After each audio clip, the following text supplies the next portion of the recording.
Tujuan dari video ini adalah memberikan pemahaman kepada penonton mengenai definisi pertumbuhan dan perkembangan fisik dan psikis, proses belajar gerak pada masa dewasa, faktor-faktor yang mempengaruhi perkembangan gerak, implikasi bagi kegiatan sehari-hari dan olahraga. Hai, di video ini kita akan membahas bagaimana pertumbuhan dan perkembangan mempengaruhi kemampuan belajar gerak saat dewasa. Yuk simak. Pertumbuhan adalah perubahan fisik yang dapat diukur secara kuantitatif seperti tinggi badan, berat badan, dan ukuran organ tubuh. Perkembangan mencakup perubahan psikis dan motorik yang bersifat kualitatif seperti kemampuan berpikir, emosi, serta koordinasi gerak. Perkembangan dibagi menjadi dua, yaitu fisik dan psikis. Fisik yaitu perubahan tubuh, otot, dan sistem saraf, sedangkan psikis yaitu perubahan dalam aspek kognitif, emosi, dan motivasi. Materi utama, pertumbuhan dan perkembangan belajar gerak masa dewasa. Yang pertama, ciri-ciri masa dewasa. Usia 20-60 tahun dibagi ke dalam dewasa awal, tengah, dan akhir. Tubuh mencapai puncak kapasitas fisik di usia 20-30-an.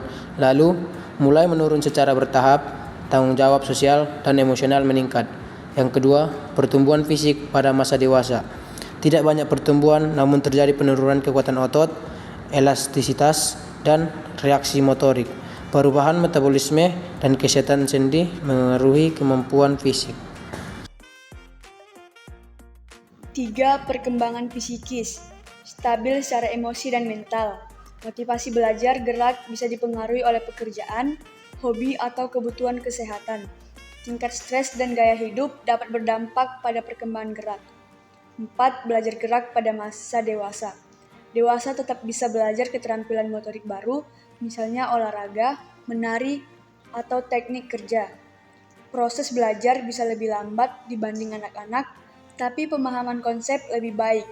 Prinsip belajar gerak yang penting ialah: pertama, pengulangan atau repetisi, umpan balik, motivasi intrinsik, lingkungan yang mendukung. Faktor-faktor yang mempengaruhi belajar gerak.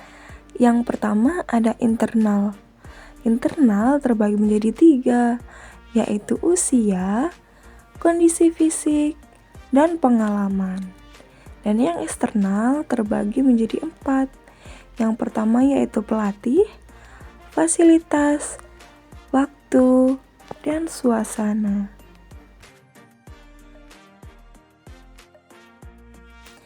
Nah, pemahaman ini penting untuk kegiatan sehari-hari. Dengan latihan dan pola hidup sehat, kemampuan fisik bisa dijaga, bahkan ditingkatkan.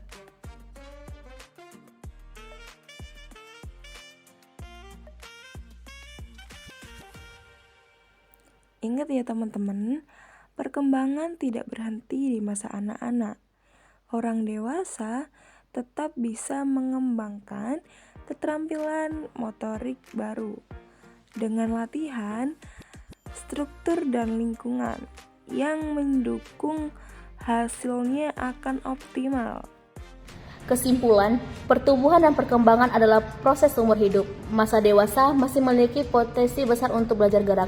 Meskipun secara fisik terjadi penurunan kemampuan, dengan motivasi, latihan terstruktur, dan dukungan yang baik, orang dewasa tetap bisa mengembangkan keterampilan motorik yang baru atau mempertahankan yang sudah ada.